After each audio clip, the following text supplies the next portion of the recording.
Picture the wealthiest person you know, not on paper, not on Instagram, the person in your real life who you genuinely believe has real, serious generational money. Now, think carefully. Are they driving the flashiest car, wearing the most expensive watch, posting every vacation, every upgrade, every new purchase to their life? Probably not. Now, picture someone you know who is completely broke. Maxed out credit cards, living paycheck to paycheck, no savings, no real plan. What are they driving? What are they wearing? What does their social media look like? That contrast, that specific uncomfortable contrast, is the most important financial lesson nobody ever taught you. Warren Buffett, worth over $100 billion, still lives in the same house he bought in 1958 for $31,500.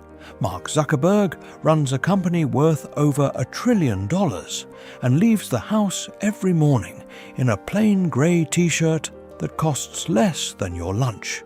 The Walton family, heirs to the largest retail empire on earth, are famous for driving old pickup trucks and eating at ordinary diners. These are not accidents. These are not humble people who forgot they were rich. This is a deliberate, calculated strategy that the wealthiest people on earth have used for generations, while the rest of the world does the exact opposite. In a world specifically designed to make you spend every dollar you earn, and several you haven't earned yet, looking poor is not just a lifestyle choice, it is a financial weapon. And today we go deep into exactly why the people winning with money are the ones you would never guess had any. Almost every person who has ever worked hard and finally started earning real money experiences the same thing. A raise arrives, a promotion comes through, a better opportunity lands. And for about 3 weeks, everything feels different, like the gap between where you are and where you want to be is finally, genuinely closing. Then 90 days pass. The car payment is bigger. The apartment is nicer. The restaurants are different. The wardrobe has quietly updated itself. The subscriptions have multiplied. And at the end of the month, the number left over is exactly the same as before the raise, sometimes smaller. Economists call this lifestyle inflation. But that name makes it sound accidental, like something that simply happens, like weather changing. It does not simply happen. Every industry selling you something, fashion, automotive, real estate, technology, is engineered around one psychological trigger that fires automatically the moment your income rises. You deserve better now. You worked for this. Treat yourself.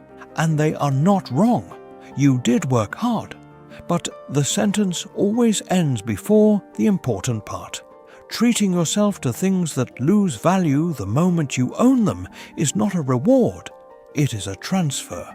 Your money moves from your future into someone else's profit margin. And then comes the Veblen good trap, one of the most ruthless tricks in the modern consumer economy. A Veblen good is a product that people want more as the price goes up. A handbag at $300 is just a bag. The same bag at $3,000 becomes a status signal. At $30,000, it becomes proof of arrival. The product did not change. The stitching did not improve. The leather did not get 10 times better. The price went up. And that inflated artificial price is precisely what you are buying. You are purchasing proof that you could afford to waste that much money. And the system counting your dollars is counting on you never realizing that. The difference between old money and new money has nothing to do with the amount. It has everything to do with visibility.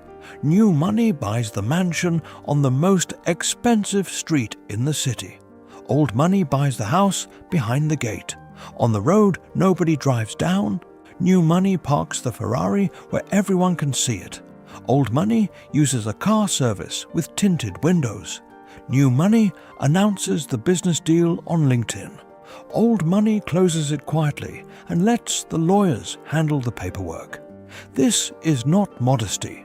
This is strategy refined over generations by people who understood something that most wealth eventually learns the hard way.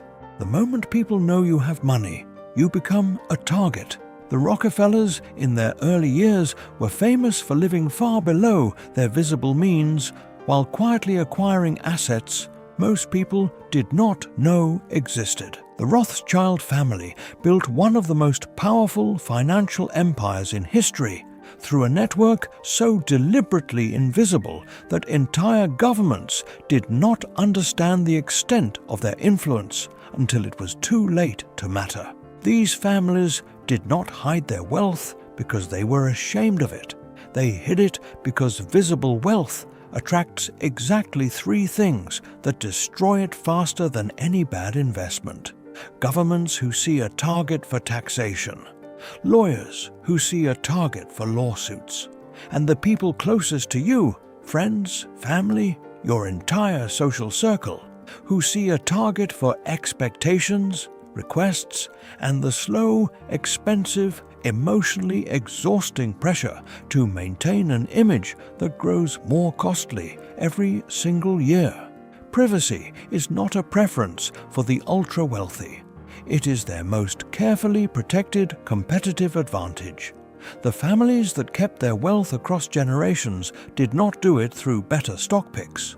They did it by making sure nobody knew exactly what they had in the first place. Because once the world knows what you have, you spend the rest of your life defending it instead of growing it. Stealth wealth is not just a philosophy about old dynasties and generational secrets.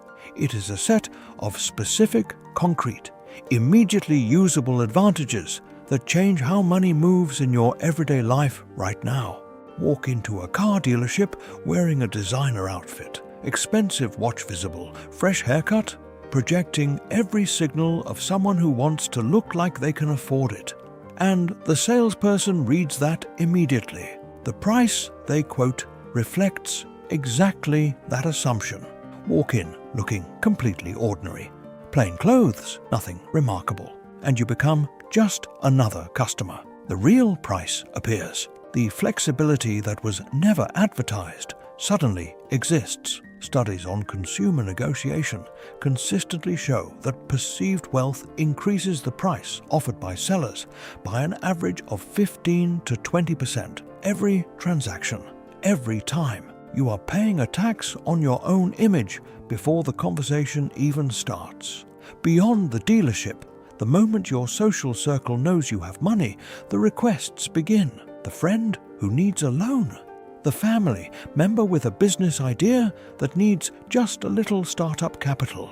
The subtle pressure at every dinner to pick up the bill because everyone assumes you can afford it. Looking wealthy costs you money you never agreed to spend on situations you never chose to fund. Every dollar quietly redirected away from your own future, paid not to build anything, but simply to maintain an image. And the compounding reality underneath all of it, every dollar not spent on something that loses value is a dollar available for something that grows. An $80,000 car loses half its value in 5 years. That same $80,000 in a broad market index fund historically doubles approximately every 7 years. The true cost of looking wealthy is never the price tag on the item. It is every version of that money, doubled, tripled, compounded, that you will never have because you spent it performing for people who were not watching as closely as you thought. A significant percentage of households in the United States earning over $200,000 a year are living paycheck to paycheck right now. Not because $200,000 is not enough, but because the lifestyle that income is expected to support, the neighborhood, the car, the school, the vacations, the wardrobe, consumes every dollar before it ever becomes actual wealth. These are not irresponsible people. These are educated, hardworking professionals who fell into the most sophisticated trap the consumer economy ever built. The trap that says your income and your image must always match, that earning more means spending more, that the reward for working harder is simply a more expensive version of the life you were already living. On the other side of that trap, quietly, invisibly, completely off the radar, are people building something else entirely. The stealth wealth strategy does not require genius. It requires one question asked honestly every time money is about to leave your hands. Am I buying this because it adds real value to my life, or because of what I want other people to think about my life? That question answered honestly every single time is worth more than any financial advisor or investment course you will ever find, because the person who answers it honestly stops funding other people's opinions with their own future. They stop losing negotiations before they start. They stop converting compounding returns into depreciating status symbols. And they start building what the people spending everything to look wealthy will never have. Not a better image, not a more impressive feed, not a car that turns heads for 30 seconds at a traffic light. Freedom. The freedom to say no to a job slowly taking years off your life. The freedom to walk away from anything that does not serve you. The freedom that only comes from owning things that grow, rather than things that decay the moment you drive them away. Are you building an image or building an empire? Drop your answer in the comments, because that answer determines everything.